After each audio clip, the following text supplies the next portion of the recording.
Hello everyone. तो कैसे हैं आप सभी लोग। उम्मीद है आप सभी अपनी तैयारी कर रहे होंगे, क्योंकि आपके नोट सेट के जो पहले पड़ाव के अंदर वो बचे हैं ओनली सिर्फ 16 दिन।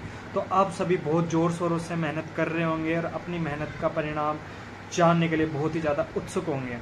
तो इसी पड़ाव में मैं आप सभी के लिए मेरे कुछ एक्सपीरियंस लेके आया हूँ कि जब मैं खुद नोट सेट की तैयारी कर रहा था तो मेरे ऊपर इस टाइम पे क्या बीत रही थी या मेरी स्टडी क्या चल रही थी। तो रही बात बीतने की, तो मेरे ऊपर इतनी खराब बीत रही थी, इतना भयंकर स्ट्रेस था जिसकी मैं आप सभी को कुछ बता भी नहीं सकता कितना ज़्यादा स्ट्रेस था।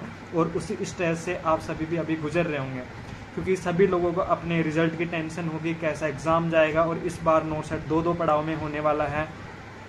पहला जो आपका पड़ाव रहेगा वो रहेगा नोट सेट जो प्री एग्ज़ाम है, एंड जो सेकंड पड़ाव रहेगा वो रहेगा नोट सेट जो मेंस एग्ज़ाम है।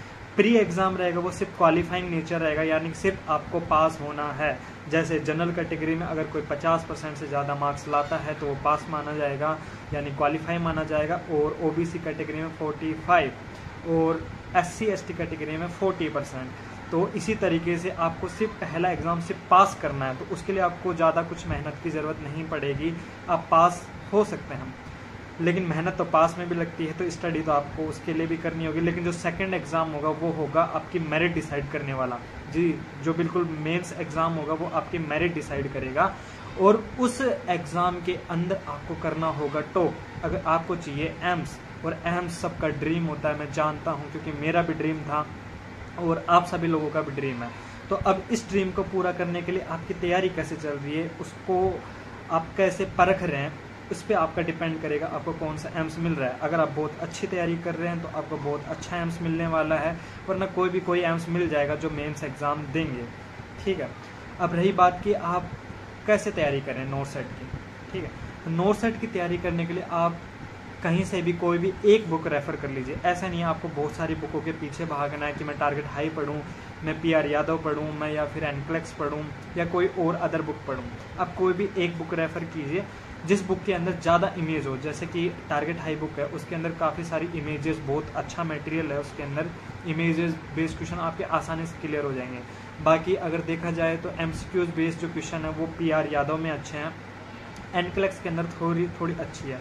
तो थ्योरी मेरे हिसाब से लास्ट टाइम में तो आपको कोचिंग की रेफ़र करनी चाहिए।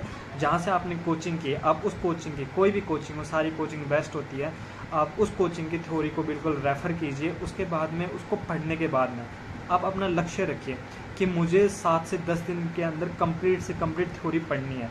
और जैसे आप उस कंप्लीट थ्योरी को पढ़ देते हैं, फिर उसके बाद आपको अगले नेक्स्ट जो 7 डेज आते हैं उसके अंदर पूरे के पूरे क्वेश्चन आपको कंप्लीट पढ़ने पड़ेंगे।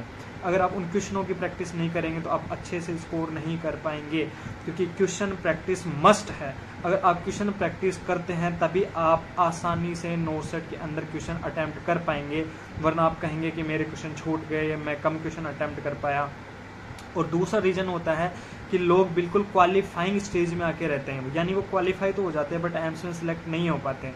इसका रीज़न होता है कि वो थोड़ा डरते हैं, वो रिस्क लेने से डरते हैं। और आजकल की दुनिया ऐसी है, अगर कोई रिस्क लेता है तो वो सक्सेस होता है।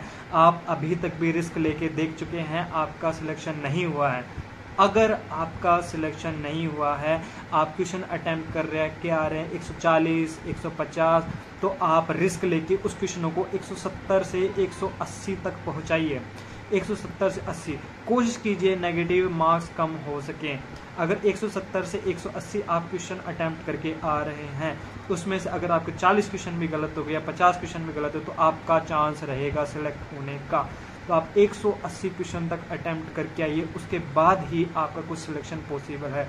रिस्क लेने से कभी नहीं डरना है, क्योंकि अगर जो रिस्क लेगा वो जरूर आगे बढ़ेगा। रिस्क लेने वाला हमेशा आगे जाता है। तो मेरी इस बात को बिल्कुल गांठ बांध के रख लेना कि अगर आप इस नोट सेट में रिस्क लेते हैं, आप चाहते हैं अपने माँ बाप को सपनों को पूरा करना चाहते हैं, तो आपको रिस्क लेना पड़ेगा। एक बार रिस्क लेने की बात होती है, क्योंकि आप सिलेक्ट तब भी नहीं हो पा रहे जब आप कम क्वेश्चन अटैम्प्ट कर रहे हैं। तो क्यों आप ज़्यादा क्वेश्चन अटैम्प्ट करने से डर रहे हैं? आपको ज़्यादा क्वेश्चन अटैम्प्ट करने, और आप ज़्यादा क्वेश्चन अटैम्प्ट करेंगे तो आपका पेपर बहुत अच्छा होगा, बहुत चांसेस इंक्रीज हो जाएंगे कि आप अच्छे से नोट सेट को क्रैक कर पाएँ। और जिन लोगों की तैयारी बहुत अच्छी है, बहुत अच्छी उनकी थ्योरी प्रिपेयर है, बहुत अच्छी उनके एमसीक्यूज प्रिपेयर है, वो जरूर 150 से 160 क्वेश्चन अटैम्प्ट कर सकते हैं, क्योंकि उनका नेगेटिव होने का चांस कम होता है। लेकिन जिनकी तैयारी थोड़ी सी कम है वो 180 क्वेश्चन तक जरूर अटैम्प्ट करके आए, और ये नो सेट बिल्कुल आपका होगा। और ये मैं कह रहा हूँ तरुण योगी नर्सिंग ऑफिसर, और एक बार नहीं कई बार मैंने नर्सिंग एग्ज़ाम क्रैक किए हैं, तो मुझे एक्सपीरियंस है कि नर्सिंग एग्ज़ाम किस तरीके से क्रैक किए जाते हैं। और मैं चाहता हूँ कि आप भी अपने एग्ज़ाम क्रैक करें, आप भी अपने माँ बाप के सपनों को पूरा करें। इसलिए आप सभी को best of luck, best of paper करके आना, आपको सबसे अच्छा पेपर जाना चाहिए, जल्दी से जल्दी आपको सिलेक्शन लेना है। Good luck to you all for the no set exam from Tarun Yogi. And मैं आपको बीच बीच में और मोटिवेट कर दूंगा, अगर आपको कोई भी प्रॉब्लम होती है तो मुझसे शेयर कर सकते हो। अब कुछ समय का वक्त बाकी है, उसके बाद मेहनत आपकी है, सफलता आपकी है।